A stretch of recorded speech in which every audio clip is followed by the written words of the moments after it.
Los camiones aparecieron sin previo aviso. Sus motores rugieron, rompiendo el silencio de la reserva de Guanacaste, en Costa Rica. Uno a uno, se adentraron en la zona protegida, y cuando se abrieron sus lechos, toneladas de masa de color naranja brillante se derramaron por el suelo. El aire se llenó de un fuerte olor a cítricos. Era una carga inusual y una misión aún más inusual. Las aves locales sobrevolaban con curiosidad y los animales salvajes observaban con cautela desde detrás de los árboles. Pero en medio de este caos, dos ecologistas observaban el proceso con emoción. Para ellos, no se trataba de la destrucción de la naturaleza. Era el comienzo de un audaz experimento que podría devolver la vida a un ecosistema moribundo o convertirse en un desastre para la tierra protegida. Daniel Jansen y Winnie Haibach no eran científicos al uso. Este matrimonio de ecólogos de la Universidad de Pensilvania llevaba años estudiando la naturaleza única de Costa Rica. Les encantaba este país. Aunque es pequeño, Costa Rica alberga cerca del 6% de toda la diversidad biológica de la Tierra. Jansen y Haibach estaban decididos a proteger esta riqueza natural. Se conocieron cuando estudiaban en Princeton y se graduaron en 1976. Desde entonces, no solo compartieron sus vidas sino que unieron sus fuerzas en la ciencia, dedicándose a estudiar y proteger los bosques tropicales. Durante muchos años trabajaron como investigadores y asesores en el área de conservación de Guanacaste.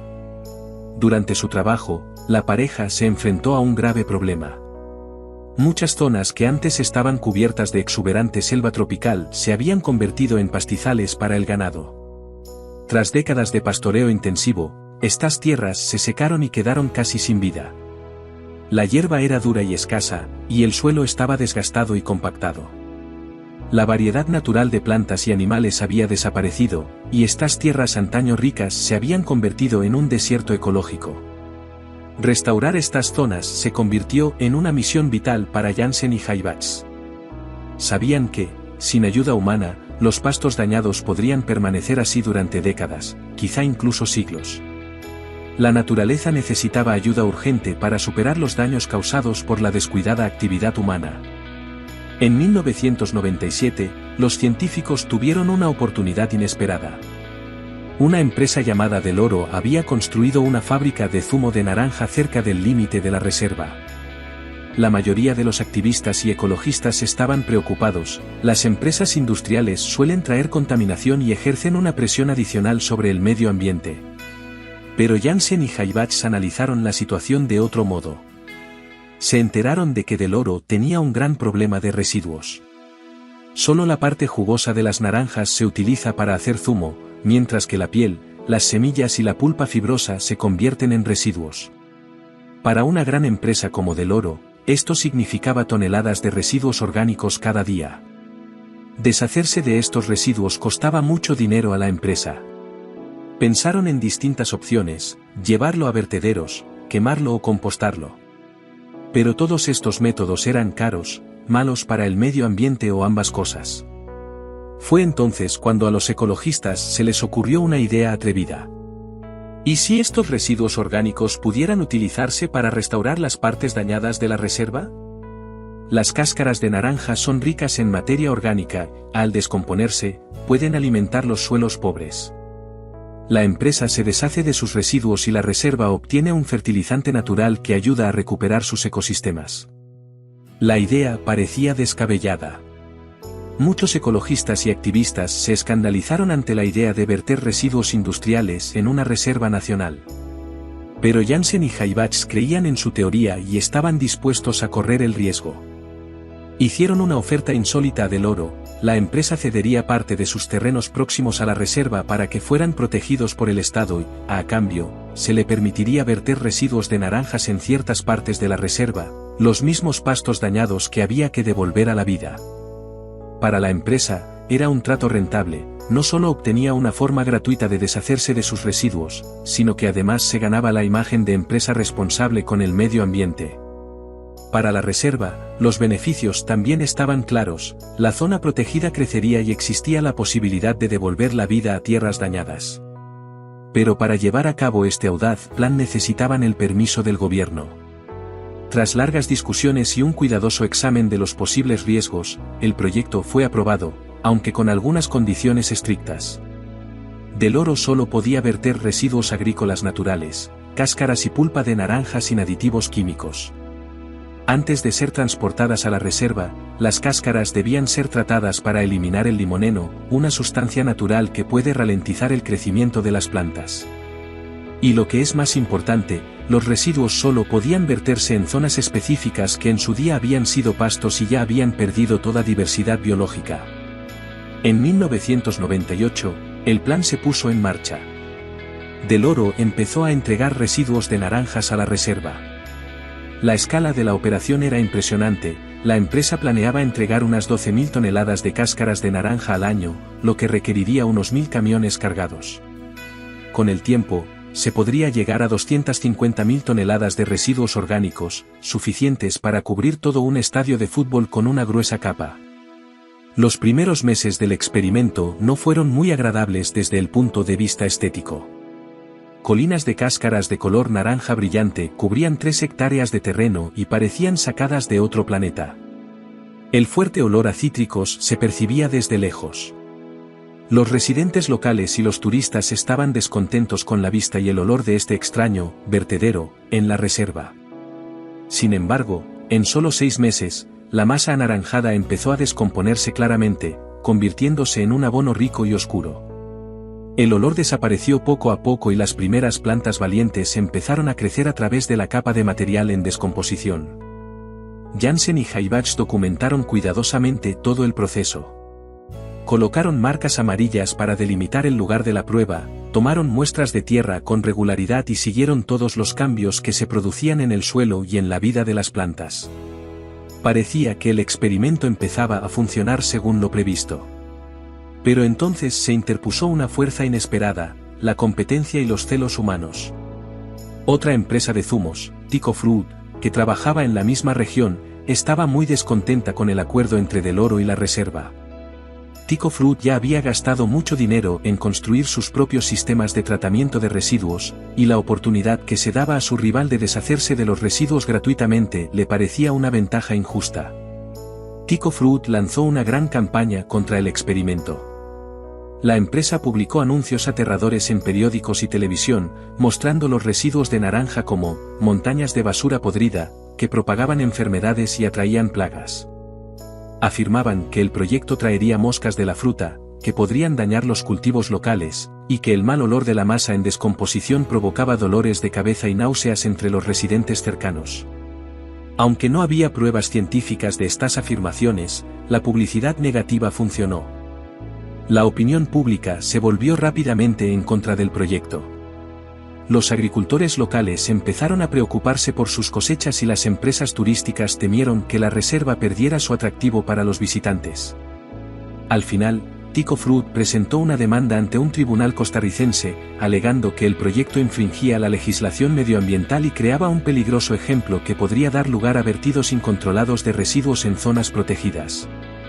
Jansen y Haibach, junto con representantes de la reserva de Guanacaste y de Del Oro, defendieron firmemente el proyecto. Trajeron a científicos que explicaron los posibles beneficios medioambientales del experimento.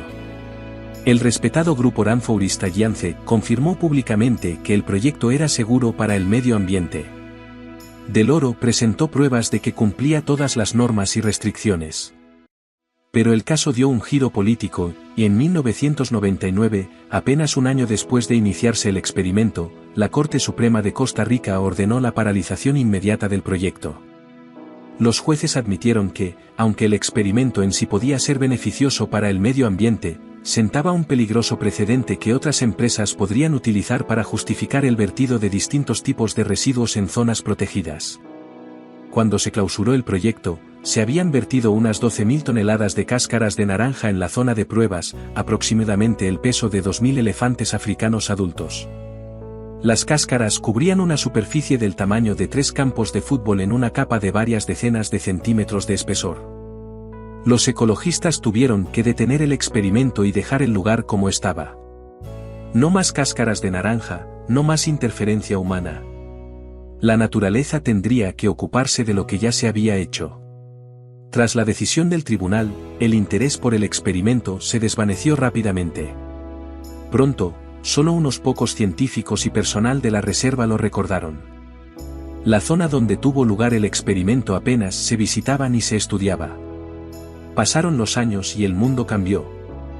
Los problemas del cambio climático y la pérdida de biodiversidad se agravaron. Científicos de todo el mundo empezaron a buscar formas eficaces de restaurar los ecosistemas dañados y luchar contra el efecto invernadero. En 2013, casi 15 años después de que finalizara el proyecto, un joven investigador de la Universidad de Princeton llamado Timothy True oyó hablar del experimento olvidado durante una conversación con el profesor Jansen. La historia fascinó a True. ¿Qué había sido del lugar donde se habían vertido toneladas de cáscaras de naranja? ¿Se había convertido el experimento en un fracaso medioambiental, como habían predicho los críticos, o había encontrado la naturaleza una forma de utilizar los residuos? True decidió comprobar los resultados por sí mismo. En 2014, organizó una expedición a Costa Rica para encontrar el lugar y ver qué aspecto tenía 16 años después del inicio del experimento. La búsqueda no fue fácil. El paisaje de la reserva había cambiado mucho en década y media.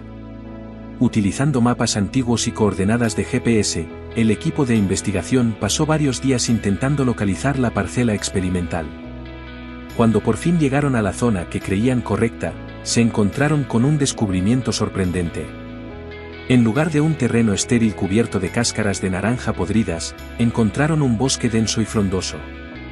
Al principio, los investigadores pensaron que se habían equivocado, la transformación era tan espectacular. Siguieron buscando, abriéndose paso entre la espesa vegetación. Y solo cuando uno de los miembros del equipo vio un destello amarillo a lo lejos, los restos de uno de los marcadores que Jansen y Haibach habían colocado al principio del experimento, se dieron cuenta de que estaban en el lugar correcto. El marcador estaba casi completamente oculto por las plantas y no quedaba rastro de las cáscaras de naranja. En su lugar, vieron una impresionante variedad de árboles, arbustos y enredaderas. La rica vegetación creaba una sombra fresca donde crecía un próspero sotobosque de helechos y plantas con flores. Pero para comprender plenamente la transformación, los investigadores necesitaban algo más que impresiones personales, necesitaban datos científicos sólidos. Empezaron a realizar análisis y mediciones detalladas. True y su equipo compararon muestras de suelo tomadas al principio del experimento con las condiciones actuales. Instalaron estaciones de medición por todo el terreno, contaron y midieron todos los árboles e identificaron las especies vegetales. Para realizar una comparación objetiva, también estudiaron un lugar de control al otro lado de la carretera, un terreno con una historia de uso similar, de antiguos pastos, pero sin cáscara de naranja añadida. Los resultados de las mediciones asombraron a los investigadores. El lugar donde se habían vertido los residuos de naranja era completamente diferente del lugar de control. El suelo era mucho más rico en nutrientes. La biomasa arbórea había aumentado un 176% en comparación con el terreno no tratado. En la parcela experimental, los investigadores encontraron 24 especies de árboles diferentes, mientras que en el terreno de control solo había 8. Entre los árboles destacaba una higuera gigante tan gruesa que hacían falta 3 adultos para rodear su tronco con los brazos. Las copas de los árboles habían crecido juntas, formando una densa cubierta verde que bloqueaba el sol y creaba las condiciones típicas de un bosque tropical maduro. En este bosque restaurado, los investigadores vieron animales que no suelen encontrarse en pastos abiertos, incluida una taira, una gran comadreja que vive en el bosque y que necesita un bosque sano para sobrevivir. La diferencia entre la zona experimental y la de control era tan clara que podía verse incluso desde el aire, una zona verde brillante rodeada de pastos quemados por el sol. Los investigadores tomaron notas detalladas de sus observaciones, analizaron la composición del suelo y documentaron todas las especies vegetales y animales que encontraron. Los resultados se publicaron en una revista científica, creando un gran revuelo en la comunidad ecologista. Las conclusiones eran claras. El experimento de la piel de naranja fue un éxito fenomenal. En solo 16 años, un pastizal degradado se había convertido en un próspero bosque tropical lleno de biodiversidad. Los residuos de naranja no solo enriquecieron el suelo con nutrientes esenciales como nitrógeno, potasio y fósforo, sino que también ayudaron a suprimir el crecimiento de hierbas agresivas que normalmente bloquean la recuperación del bosque. Para Janssen y Jaivax, era la prueba de su teoría. Aunque el proyecto se detuvo antes de tiempo, obtuvo resultados notables. Su pensamiento creativo convirtió el problema de los residuos industriales en una solución para restaurar ecosistemas dañados. Y lo que es más importante, este método de restauración era casi gratuito. Normalmente, la restauración forestal requiere grandes inversiones para comprar plantones, plantar a mano y aplicar fertilizantes. Con las cáscaras de naranja, el único coste era transportar los residuos, algo que la empresa tenía que hacer de todos modos. El experimento de Costa Rica inspiró a científicos de todo el mundo a buscar nuevas formas de utilizar los residuos orgánicos para restaurar los ecosistemas naturales. Comenzaron los estudios para convertir las cáscaras de naranja en biocombustible y plásticos biodegradables. Las empresas alimentarias empezaron a explorar cómo convertir sus residuos en un recurso para la restauración del medio ambiente. Por supuesto, el método no es universal. El clima cálido y húmedo de Costa Rica ayudó a que la materia orgánica se descompusiera rápidamente y favoreció el crecimiento de las plantas. En otros climas, el proceso podría ser más lento o menos eficaz. Además, cualquier adición de residuos orgánicos a ecosistemas naturales debe hacerse con sumo cuidado, bajo supervisión científica y prestando atención a las condiciones ambientales locales. Pero la historia del bosque de cáscaras de naranja de Costa Rica sigue siendo un ejemplo inspirador de cómo las soluciones creativas a los problemas medioambientales pueden conducir a resultados inesperados y sorprendentes. Demuestra que, a veces, los residuos de un sistema pueden convertirse en un valioso recurso para otro, y que la naturaleza tiene una increíble capacidad de curación, si le damos la oportunidad y el apoyo adecuado. De colinas de cáscaras de naranja a un frondoso bosque tropical, la transformación solo duró 16 años. Para los procesos ecológicos, eso es un abrir y cerrar de ojos. Para nosotros, es una lección, a veces las ideas más audaces y menos convencionales pueden dar los resultados más impresionantes. Quizá la próxima vez que peles una naranja mires la piel de otra manera. Quizá no sea basura. Quizá sea el comienzo de un nuevo bosque.